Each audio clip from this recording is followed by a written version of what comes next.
you include that in your, oh, there we go. Did you include that in your cover letter, or did you wait until the interview to really address those things? So what I I believe I did, included it in my I cover letter. Sorry. yeah, That's okay. all Thanks, of Kelvin. I my appreciate that. It really was directed to Michael.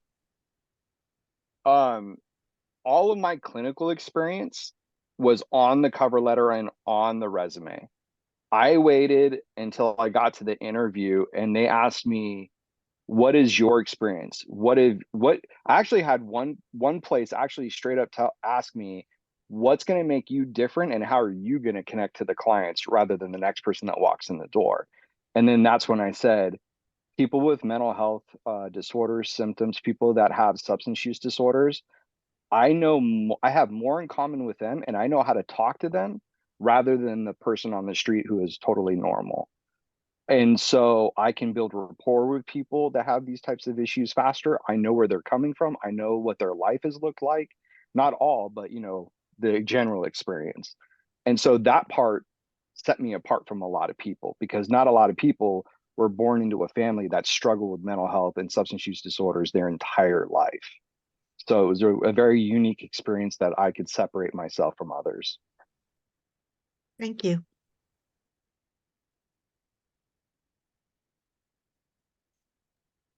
So I have a quick comment, or actually a question on that too. And then it could be for any one of you three. Giving out the life experiences or what your strengths are, or which you think are some of your strengths as well. Um, do you feel that pouring out too much of yourself could actually be a detriment? And at what level do you say, okay, I'm going to set the parameters for this? Because I see that different environments are going to be looking for different things, and I see that different interviewees or who's going to interview you or who you get a chance to talk to, they're going to have different set of parameters. So do you curtail your resume cover letter to those specifics, or do you pretty much stand to that standard? For me, I just stuck to my strengths and presenting who I was. Similar to Michael, I have 10 years of experience in social services. So my experience were very connected to the mental health field. And so I just really played into that. I've worked with transition age foster youth for about 10 years. So I really played into that. But then as far as personality, I definitely leaned into that because I had to do a couple group interviews. So I feel like, especially in that kind of setting, to stand out and to really, show my personality and really make a mark and leave an impression. I think it was important to show my personality and passion and all of that.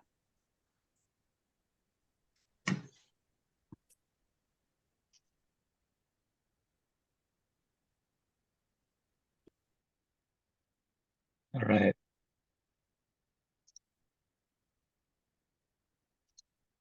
Okay. I'm going to move on then.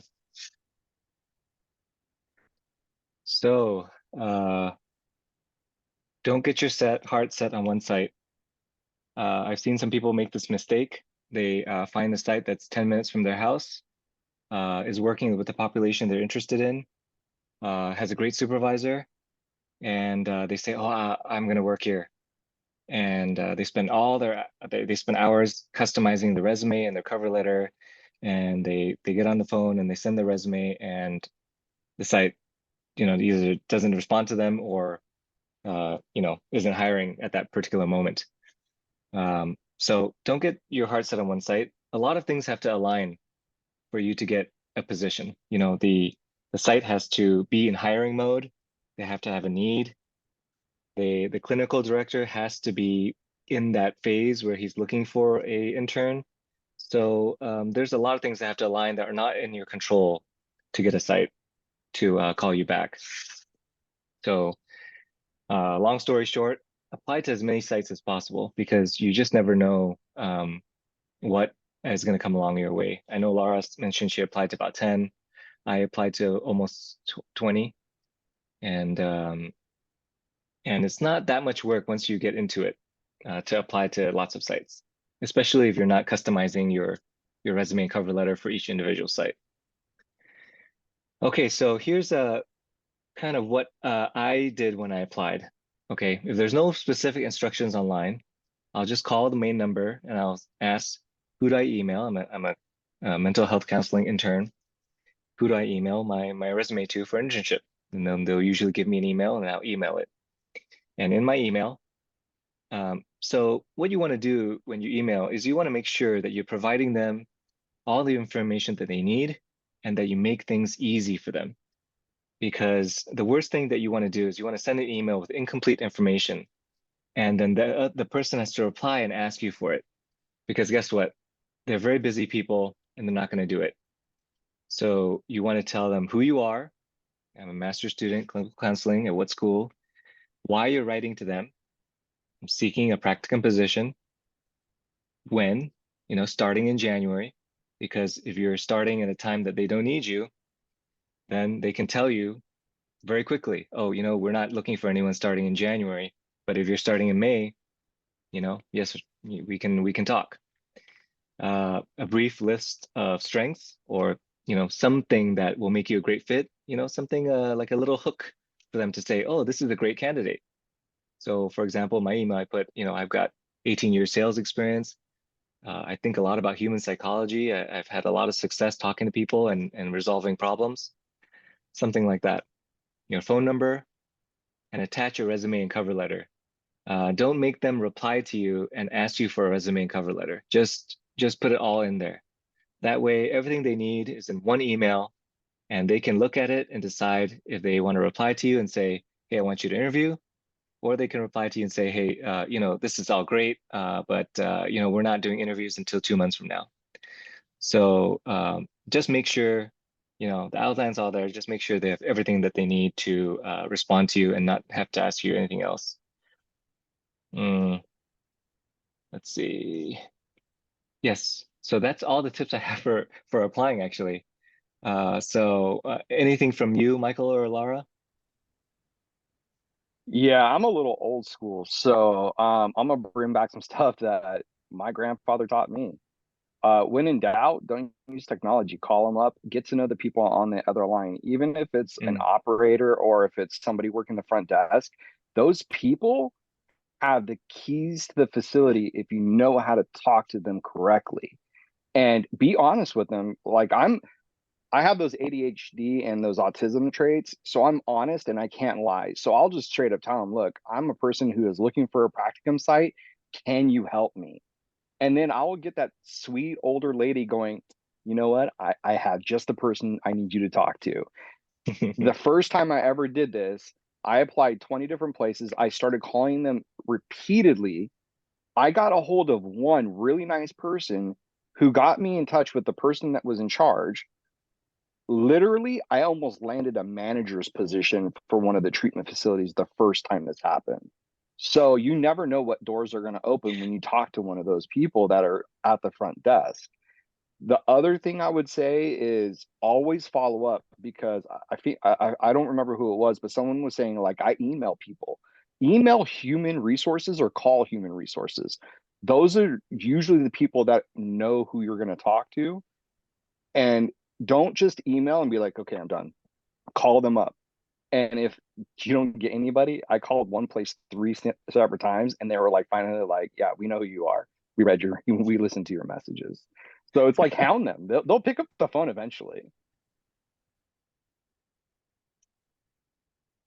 Yeah, I was just thinking, one thing I had a thought on was, I have a professor who's become like a mentor to me. I've asked her for professional advice and just different things, academic but also non-academic. And so if you have someone like that at your program, they could be a really good resource if you haven't reached out to them already. A lot of the professors have their networks in your local communities. So I mean, if you're going to school within your same location.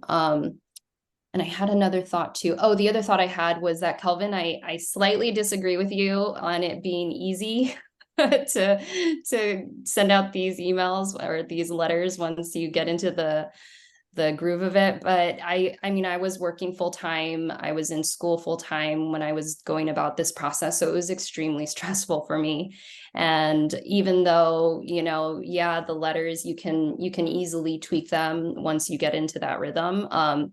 Just keeping track of everything and like following up with people, it really is a lot of work. So for those of you who are stressed out about it, I really feel that, because it really was an intense time, and it was a difficult couple of months within the program. So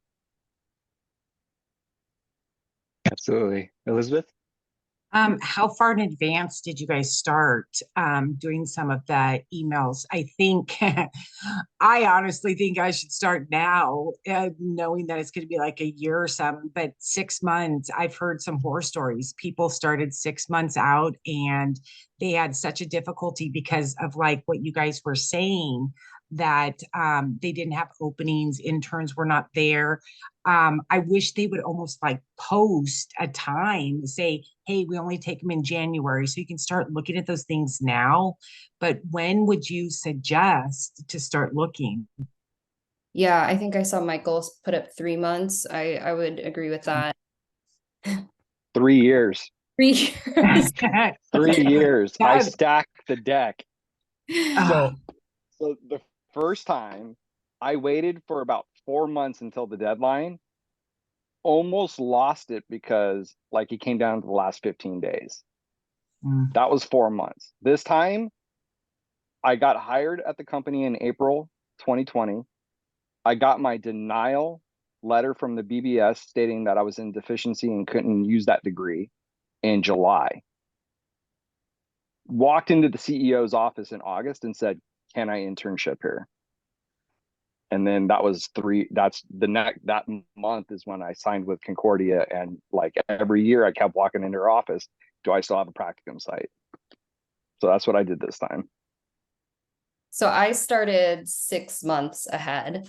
And that was a little frustrating because of what you're saying, Elizabeth. Like some sites were saying, that's great, we would love to interview you. We'll interview you in 2 to 3 months. So I mean, our program told us to start searching a year in advance. I started 6 months in advance, didn't start really interviewing till about, yeah, maybe 4 months in advance. So it comes down to the wire, and that's also what makes it stressful, because you want to make sure you have that internships placement secured for your start date. But some of these sites were really lagging on that. thank Yeah, you. I'll say that the sites have very different rhythms.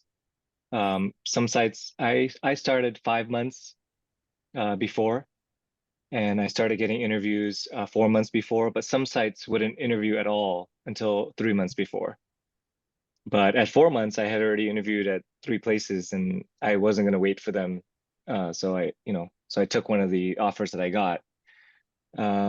So there's a huge variance, I think, in terms of how quickly or how far ahead the sites interview. So you'll have some sites that just won't interview you until the time that they have allotted for group interviews, and that's how they do it. They're like, we do group interviews this month, and either you want to wait for them, or you want to take the offers that you already have on the table. It's kind of harrowing in that way, because if you really want that site, then you've already interviewed a couple other places, and you've got to tell them no. That's not fun. So maybe you could talk to them and see they'll move that interview up for you, but it can be very tricky because there's no standardization. So I think I have one other question on that line too. Did any of you guys apply for any of the state, well, I'd say Napa State prison system, but they also have outside fence quarters for mental health, or like other mental health hospitals, state hospitals? Did any of you guys apply for any of those? Mm-mm.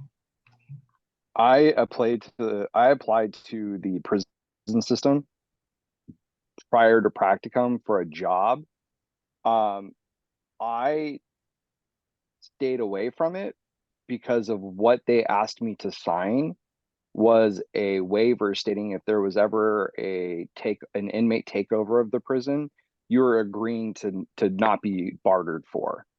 In a sense, you're giving up your rights for them not to come in. And that threw up crazy red flags for me because I have a family. And so I basically told them, like, I can't accept that because I can't accept that type of risk. And they didn't blame me. But that's why those places, I have a few friends that actually work for the Chino prison system right here, near the Chino, Los Angeles, Orange County area. They get paid, I think it's around $40-50 an hour just to be an SU, like a substance use disorder counselor, because of that fact. So that was the deciding like thing for me to stay away from those types of programs.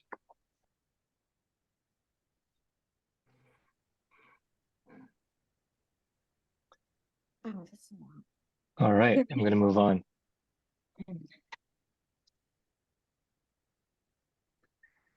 So another thing that you want to do is you want to record your job search activities. So nothing is worse than applying to 15 sites and somebody calls you back and you have no idea who they are. So you do want to record what you've been doing. For example, this is what I did. It's just a quick and dirty doc where I just write the name and some notes on what I did and who I emailed. You can do a nice fancy one in a spreadsheet if you like, but somehow you want to record what you're doing because you also want to record the sites you didn't apply to. Because what you do is you'll say, oh, I need more sites. I've only applied to 5 and I need to find some more. And then you're going to look at the list all over again, and you can look at this guy and you're going to say, oh, did I apply to Hope International? I'm not sure. And you're going to apply to them again when you've already nixed them for some reason or another. So you do want to keep good records so you're not wasting your time redoing the things that you already did last month. Okay? So it doesn't have to be fancy, but it just has to work for you. And when they call, you can just say, oh, you know what? I'm applying to a lot of sites. Let me look up my records so I can refresh my memory. And they'll wait. But you don't want to be like, who are you? Where are you located? Did I email you? You know, I mean, like that is just not a good impression to leave when a site calls you back. So interviews. If I have only 2 words to say about interviews, it's be confident. And why be confident? You'll be counseling their clients in just a few months. You need to have the confidence and poise under pressure during the interview. So I suggest that you do practice interviews. If you have a problem with, being very nervous during interviews, try to find somebody to practice with who hires people. Again, have somebody who hires people read your resume. Have somebody who hires people interview you.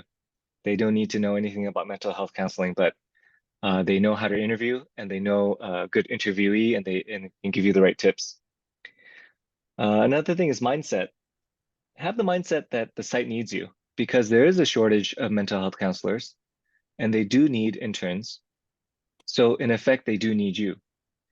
Now, you want to be the best and first choice for them, but don't go into the interview thinking, oh, I'm so desperate to get this place. There's just so few out there. There is a lot of opportunity out there. So I want you guys to have a mindset of abundance, that they need you and that you are the best candidate for them. Because if you have that mindset, then your confidence and poise and relaxation will come across. One way to be more confident is to know what is it that the sites are looking for. So I actually questioned a lot of my interviewers, like, hey, what are you doing when you're interviewing me? Because I'm a very curious person. I'm not shy to ask people questions. And in sales, that's what we do. Is I ask a lot of questions because I have to know my clients. So this is what they told me. They're looking for mission fit. Do your goals coincide with their goals? Is what you want to accomplish as a clinician work and fit with what they want to accomplish as an organization. So that's important to them. They want a skills fit. Are your qualifications and clinical knowledge suitable for what they need, suitable for their population and their clients? So some interviewers will ask you clinical questions. Hey, what's your favorite theory? What's the model that you like to use? Can you explain the model to me? You're going to get questions like that. So you have to think all the way back to your theories class. I know some of them are many months beyond that. So think all the way back to your theories class, review your favorite theories, make sure that you can explain them in 30 seconds succinctly and professionally. Come up with some examples of what you would do in session so that if they ask you, hey, what would you do in session? What would you say based on this theory that's a favorite of yours, that you can do it. So I highly suggest you review all that. And then they want a culture fit. That means, do you fit in with the organization in terms of your culture, their culture, your personality, your demeanor? And because they want somebody, honestly, the clinical directors are human beings too. And typically it's helpful if they like you. So this is that culture fit piece. And then the last piece is the aggravation factor. Will you aggravate them? And how does an intern aggravate a clinical director? Is not doing their notes. This is what they told me, is that, oh, we have to make sure that you're going to do your notes. Can you do your notes? Because I guess they're hiring people that can't keep up with their notes, and this creates an administrative and human resources problem for them. So you do want to, slightly suggest somewhere in there that you're really good at doing your paperwork. So if you know these things, then in an interview, you'll feel a little bit more relaxed because you'll know what they're looking for. Okay.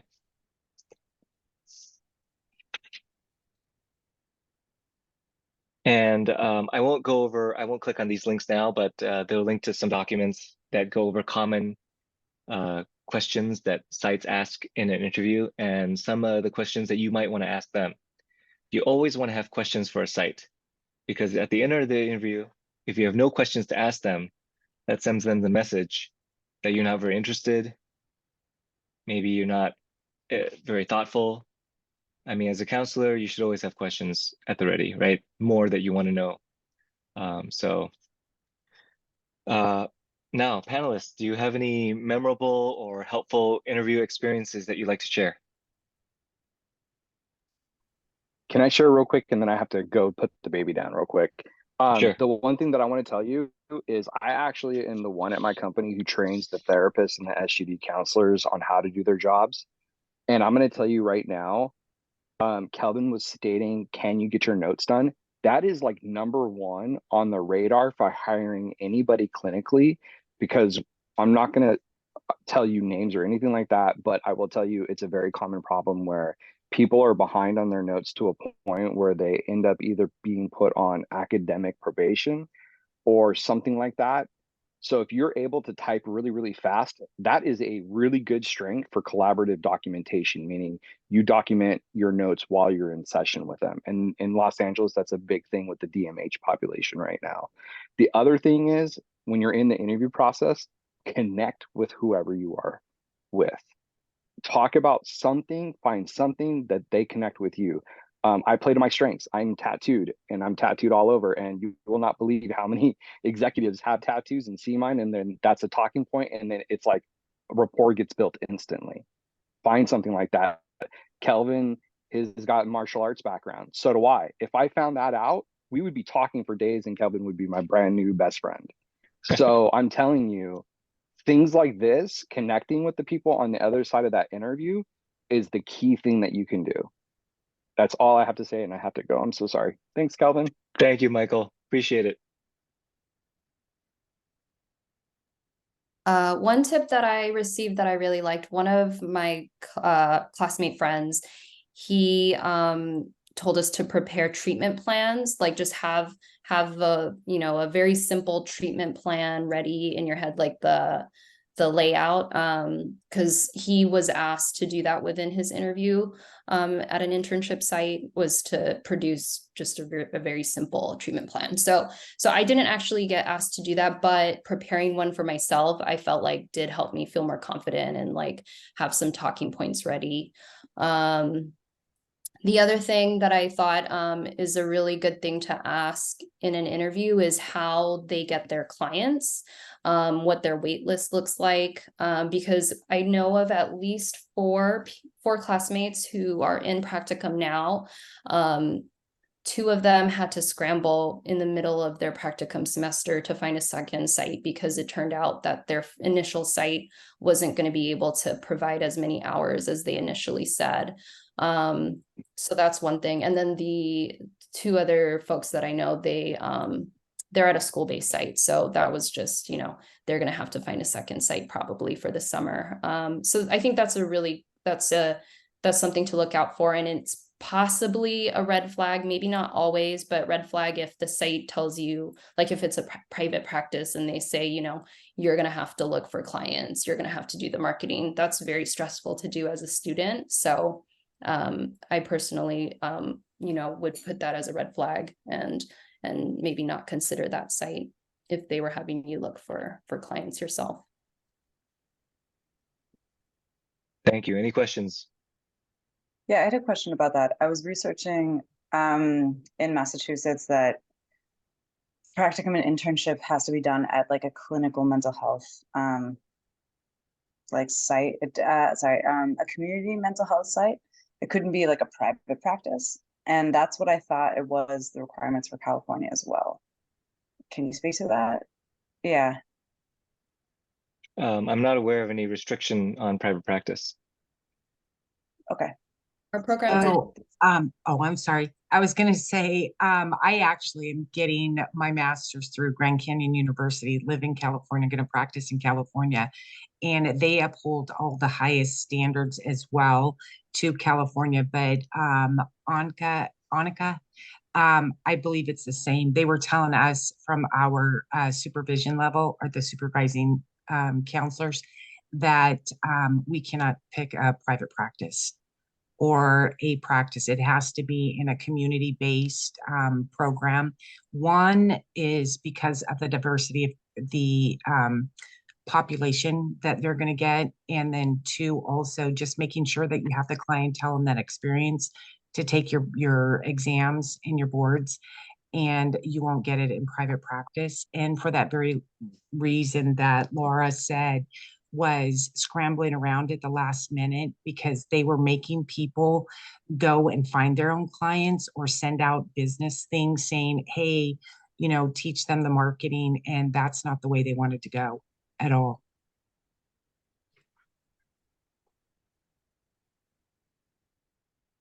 I think our program did say that small private practices are not suitable, but I don't think there was a restriction. I think it was more, in my research, it was more like state-based restriction, not like school restriction. So that's why I do remember seeing something about that in California, that there's a similar restriction.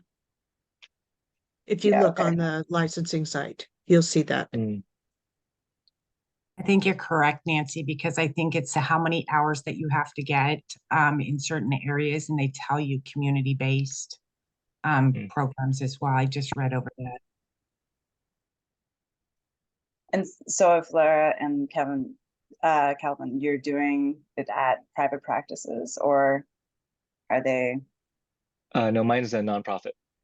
Yours is a nonprofit, okay. So it's a community nonprofit, yeah. Okay, and Laura? Yeah, same. It's a community-based organization. It's a community-based organization. Okay, thanks. All right, so it's getting late, so we only have a couple more slides. So this is just very quick, send thank yous to the interviewers, express your interest, don't beat around the bush, tell them if you want to work there, tell them. And lastly, I want to talk about evaluating offers. So these are just some criteria you might consider.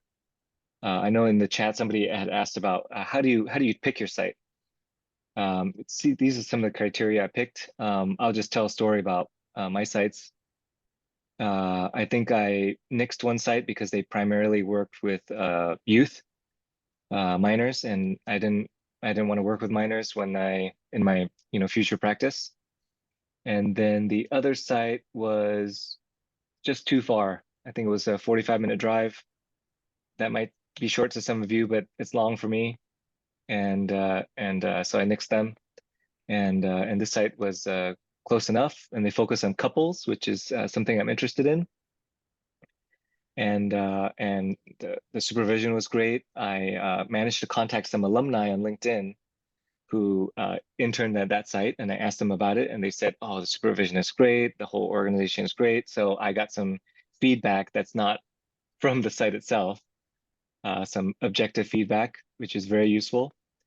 And so that's how I ended up choosing my site.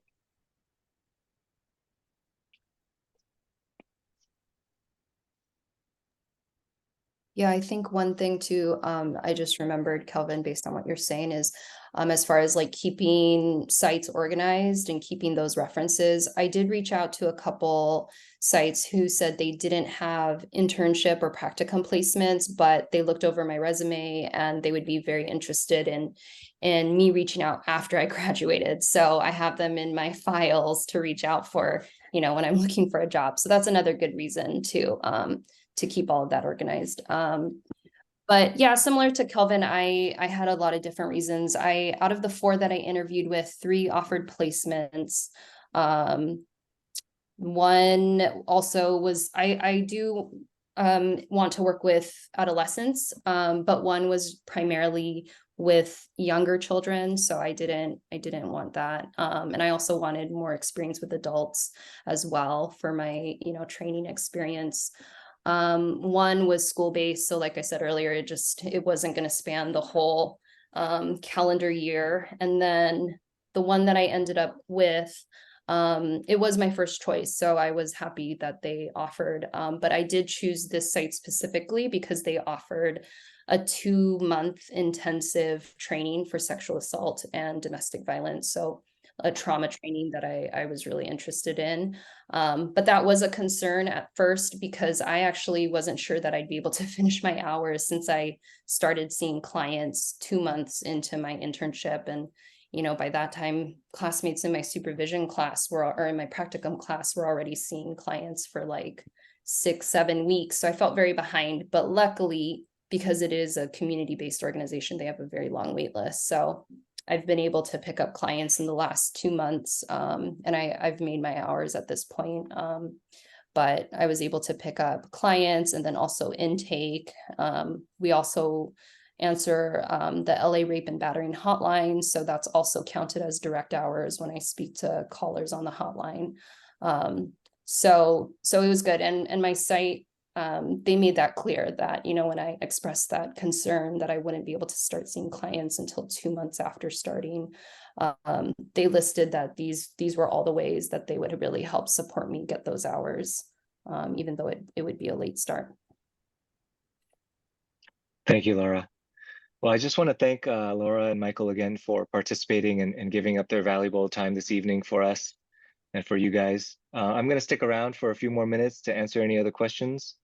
But this is the end of the workshop, and I'm going to send out an email with a feedback form. If you guys can answer, that'd be great. And also the participant list.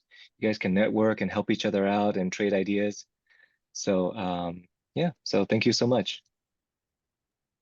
Kelvin, thank you so much for organizing this. It was really well done, and it was really comprehensive, and it did cover exactly, at least for myself, it covered exactly what I came here to learn about. And I'm just really grateful that you took the time to put it together, and I really appreciate the way that you all the content and the way that you did it. So thank you very much. Thank you, Nancy. I appreciate that. And Nancy took every single word out of my mouth. So I'm just going to say kudos 1,000 times over, because it was exactly what you guys nailed every point, and very appreciative. And I commend, I posted this in my class chat saying, I know some of you guys are elsewhere, but if you have the opportunity, reach out to do this. But Very appreciative. And Nancy, thank you for taking the words right out of my mouth. Yeah, hopefully I'll get to do it again in a few months, maybe February or March. I'll probably do this maybe once a quarter until I graduate, and then I'll hopefully hand this over to somebody else to do. Awesome. Well, thank you. Thank you. You're welcome. Before I want to also say thank you for that, but I'm wondering if the panelists are still here. I can't really see, but would the panelists be able to make a suggestion or give some tips on how we can prepare for practicum? I mean, after the whole interviewing process and just the entering into practicum as a new thing, it could be really nerve-wracking. So, oh, I see Laura's still here. That'd be Yeah, great. so I think there have been a few of you who've asked about tips about surviving practicum.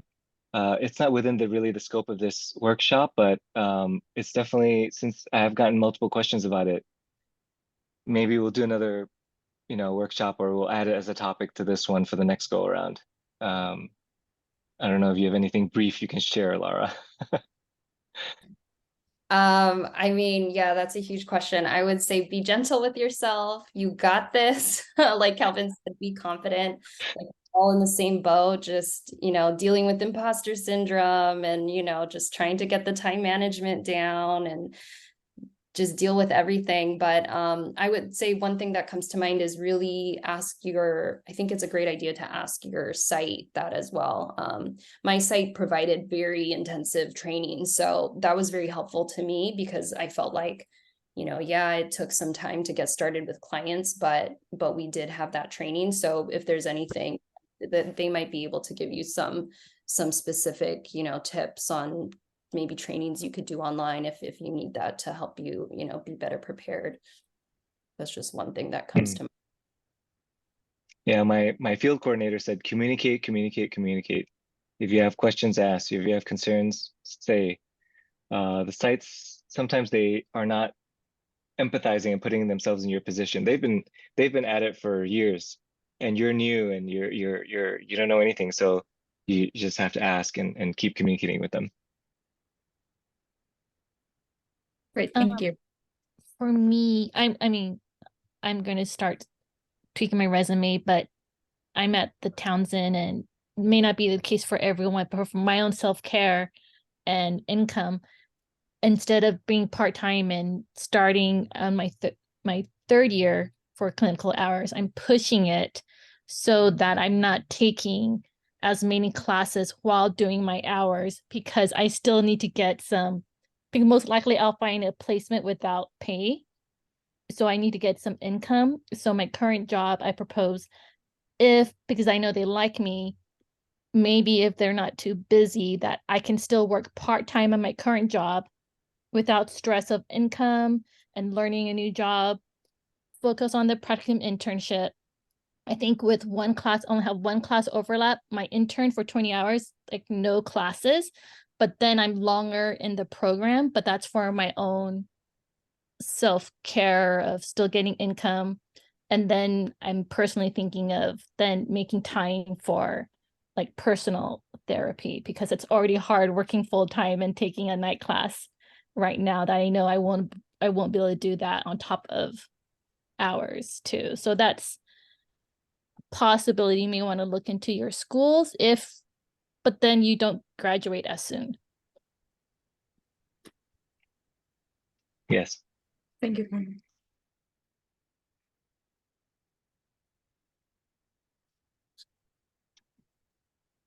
Thank you. All right. Thank you very much, Well, Calvin. thank you so Thank much. you. I'll email you guys later. I Bye-bye. have a quick question if you have a second. Yeah, Sure. sure. Thank you so much also for the time, and this has been super helpful for me. I graduated with just an MA in clinical psych, and so it's not like a LPC or LMFT degree. And I was curious about the practicums that you guys are discussing. Are these taking place before you get registered as an associate, and like to add and counting those hours before you get registered with the BBS? Or is this something, because for me, I'm already graduated and wouldn't have a school to kind of guide me into an internship like that.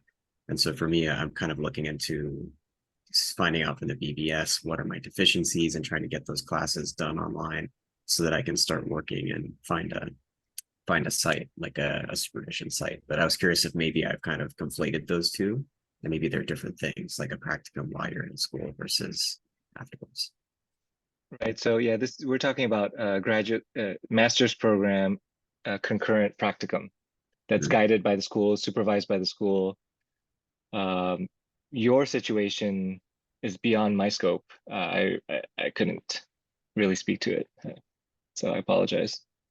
Gotcha. No, thanks for letting me know. That just helps me kind Yeah. of have more clarity about who I ask for information on it, because I'm struggling to even find stuff online about it, to be honest. So Yeah, I yeah. think the BBS would be probably the place that you'd go. Okay. Hopefully they can be helpful to you. I know some Okay. people struggle to talk to them. Timothy, just an added suggestion where I think you might be able to find and kind of guide you on what state and in what state is go to the ACA, the American Counseling Association, Counselors Association. On there is a site that shows state specific guidelines for licensure. And if you wanted to chat or type your email in there, I can send you a link. The only way I know this is because when I signed up as a student for the ACA, they started sending a plethora of things. And I thought, well, that doesn't apply. That doesn't apply until somebody had asked me, hey, I don't need to go through the practicum. I need to know the licensure elements of what needs to happen. And I did see it on the ACA. Are you part of the ACA or have you gone Not on? yet. I don't think so. Okay, it's the American Counseling Association. They have a plethora of information. Thank you, Elizabeth. Yeah, I'll put my email in there and I'll look that up. I And really then, appreciate it. and then also through there was one other, the ACA, and then the National Association of Counseling Certification. On their website, the NACC, they also have the criteria for licensure, and they'll break it down into states as well. That's helpful. Thank Yeah. you. Appreciate Okay. it. No Thank you problem. all. I just remembered that. Sorry. No, thank you. That's helpful. I All appreciate right. it. All righty. Thanks. Thanks, everyone. Bye. Bye. Bye.